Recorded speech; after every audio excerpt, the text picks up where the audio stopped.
नमस्कार साथियों, infusion notes के यूट्यूब चैनल पर आपका स्वागत है। यह सेशन रहेगा साथियों जनरल साइंस के 25 महत्वपूर्ण क्वेश्चनों का। जनरल साइंस के 25 महत्वपूर्ण क्वेश्चन देखेंगे। ये सभी क्वेश्चन साथियों जो एनसीईआरटी की पुस्तकें हैं 6 से लेकर 10 की जो विज्ञान की उसमें से तैयार किए गए हैं। और साथियों इनमें से महत्वपूर्ण यह है कि कुछ प्रश्नों का समावेश इस प्रकार से भी किया गया है जो पुराने एग्जाम में पूछे गए हैं। मेरे द्वारा किया जा रहा यह प्रयास आपको पसंद आए तो इस सेशन को लाइक व शेयर जरूर कीजिएगा। इन्फ्यूजन नोट्स के यूट्यूब चैनल को लाइक व सब्सक्राइब कीजिएगा, अपने दोस्तों में भी शेयर कीजिएगा। साथियों इन्फ्यूजन नोट्स के यूट्यूब चैनल पर आपको डेली राजस्थान करंट अफेयर्स व इंडिया करंट अफेयर्स मिलता है। साथ ही जनरल साइंस के 25 महत्वपूर्ण क्वेश्चन ऑनलाइन के रूप में मिलते हैं और इंडिया जीके के भी साथियों सीरीज शुरू कर रखी है, उसमें 25 महत्वपूर्ण क्वेश्चन आपको मिलते हैं। तो इस सेशन को शेयर कीजिएगा और इन्फ्यूजन नोट्स के यूट्यूब चैनल को लाइक व सब्सक्राइब कीजिएगा। शुरुआत करेंगे साथियों पहले क्वेश्चन से। पहला क्वेश्चन आपसे पूछा है समान गहराई पर तरल पदार्थों में से किसके कारण है जो तल का दाब अधिकतम होगा? तो आंसर होगा पारे के कारण है। जो पूछा गया है आपसे कि समान गहराई पर निम्न तरल पदार्थों में से किसके कारण तल का दाब अधिकतम होगा? तो पारे के कारण अधिकतम होगा। आगे है एक निद्रव वायु दाब मापी की डिब्बी में वायु होती है आंशिक दाब पर। यह क्वेश्चन इंपॉर्टेंट है, पूछा जा सकता है। एक निद्रव वायु दाब मापी की डिब्बी में वायु होती है तो आंसर है आंशिक दाब पर। इंपॉर्टेंट है, पूछा जा सकता है। अगला क्वेश्चन है दलदल में फंसे आदमी को किस स्थिति में रहना चाहिए? तो आंसर है लेटे हुए। आपसे पूछा है कि दलदल में फंसे आदमी को किस स्थिति में रहना चाहिए? तो आंसर है लेटे हुए। इंपॉर्टेंट लगा लेना, पूछा जा सकता है। दलदल में फंसे आदमी को किस स्थिति में रहना चाहिए? तो आंसर होगा लेटे हुए रहना चाहिए। आगे है अगला क्वेश्चन किसी द्रव के स्तंभ की ऊंचाई h घनत्व d तथा h गुरुत्वीय त्वरण g हो तो द्रव के तल का दाब होगा। यानी द्रव के स्तंभ की ऊंचाई दे रखी है h, घनत्व दे रखा है d तथा गुरुत्वीय त्वरण है g, तो द्रव के तल का दाब क्या होगा? तो आंसर होगा hg/d। क्या होगा? hg और d। इंपॉर्टेंट है, कई बार सीधा का सीधा सूत्र बनता है, उससे भी क्वेश्चन पूछ लिया जाता है। अगला क्वेश्चन है हाइड्रोलिक ब्रेक हाइड्रोलिक लिफ्ट की कार्य प्रणाली किस नियम पर आधारित है? तो आंसर होगा पास्कल के नियम पर आधारित होती है। आंसर है आपसे पूछा है हाइड्रोलिक ब्रेक और हाइड्रोलिक लिफ्ट है जो उसकी जो कार्य प्रणाली होती है वो किस पर आधारित है? तो आंसर होगा पास्कल के नियम पर आधारित होती है। अगला क्वेश्चन आपके सामने है सीधी सड़क पर चलती साइकिल में गति किस प्रकार की होती है? तो सरल रेखीय गति व घूर्णन गति दोनों होती है। सीधी सड़क पर चलती साइकिल में गति किस प्रकार की होती है? सरल रेखीय गति व घूर्णन गति। इंपॉर्टेंट है, पूछा जा सकता है आपसे। आगे है वर्ताकार गति का उदाहरण क्या है?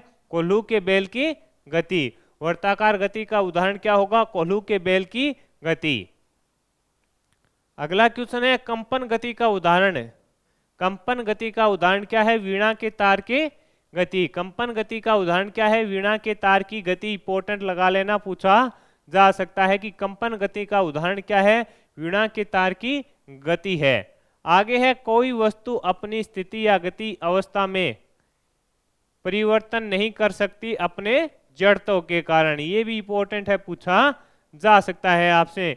कोई वस्तु अपनी स्थिति या गति की जो अवस्था है उसमें परिवर्तन नहीं कर सकती, किसके कारण? जड़त्व के कारण नहीं कर सकती।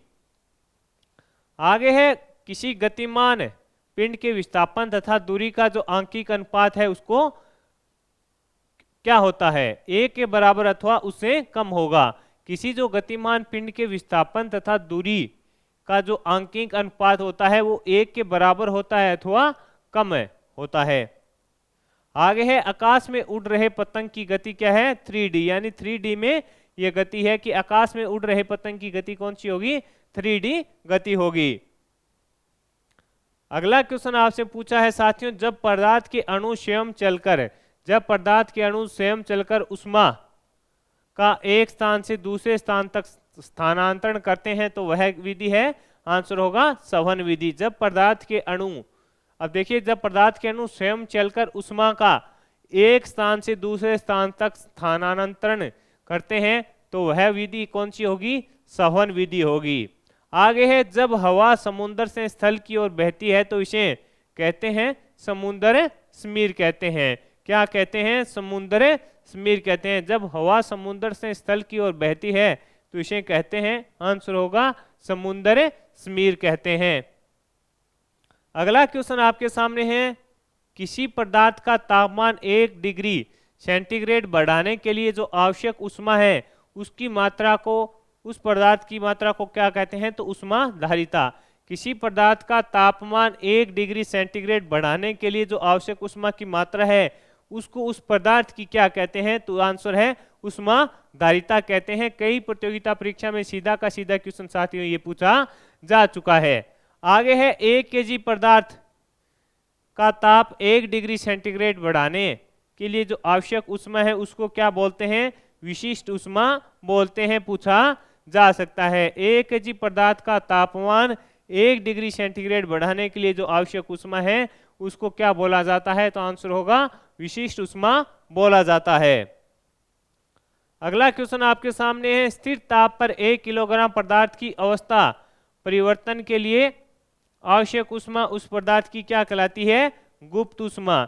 स्थिर ताप पर 1 किलोग्राम पदार्थ की जो अवस्था परिवर्तन के लिए आवश्यक ऊष्मा है उसको क्या बोलते हैं? अपने गुप्त ऊष्मा बोला जाता है।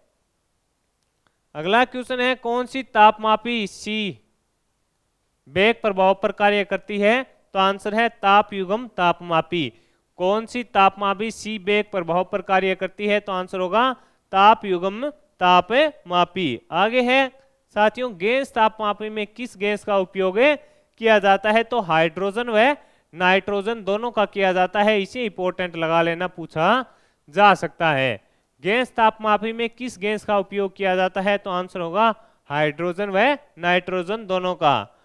कौन सा जीवाश्म ईंधन नहीं है? तो लकड़ी को जीवाश्म ईंधन नहीं माना जाता। आगे है, चाबी वाले खिलौने में चाबी भरने पर जो संचित ऊर्जा होती है वो कौन सी है? तो आंसर होगा स्थित ऊर्जा। आपसे पूछा है, चाबी वाले जो खिलौने होते हैं उसमें चाबी भरने पर जो संचित ऊर्जा होती है वो कौन सी है? तो आंसर होगा स्थित ऊर्जा उसको माना जाता है। इंपॉर्टेंट है, पूछा जा सकता है। आगे है, हवा में ध्वनि की गति से अधिक गति किस रूप में होती है, मानी जाती है? तो उसको सुपरसोनिक रूप में माना जाता है। किस रूप में माना जाता है? आंसर होगा सुपरसोनिक रूप में माना जाता है। आगे है, ध्वनि किस माध्यम में अधिकतम चाल से यात्रा करती है? तो आंसर होगा ठोस। आंसर क्या होगा? ठोस। ध्वनि किस माध्यम में अधिकतम चाल से यात्रा करती है? तो आंसर होगा ठोस। अगला क्वेश्चन है, किसी एकल आवृत्ति की आवाज को क्या कहा जाता है? तो आंसर होगा टोन कहा जाता है। किसी एकल आवृत्ति की आवाज को क्या कहा जाता है?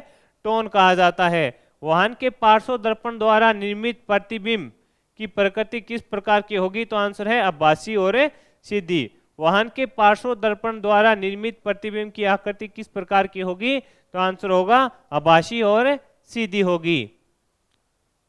अगला क्वेश्चन है, गोलाकार दर्पण की प्रतिबिंब तय सतह के केंद्र को क्या कहा जाता है? गोलाकार दर्पण की प्रतिबिंबित सतह को, केंद्र को, सतह के केंद्र को क्या कहा जाता है? तो ध्रुव कहा जाता है। इसे इंपॉर्टेंट लगा लेना, पूछा जा सकता है। क्या कहा जाता है? ध्रुव कहा जाता है। तो साथियों, ये जनरल साइंस के महत्वपूर्ण 25 क्वेश्चन जो एनसीईआरटी की पुस्तकों में से बन रहे थे और कुछ प्रश्नों का इस प्रकार से भी समावेश किया गया है कि जो पुराने एग्जाम में पूछे गए हैं। यह सेशन आपको पसंद आया है तो इसे लाइक व शेयर जरूर कीजिएगा। इन्फ्यूजन नोट्स के यूट्यूब चैनल को लाइक व सब्सक्राइब कीजिएगा। अपने दोस्तों में इसे जरूर शेयर कीजिएगा। धन्यवाद साथियों।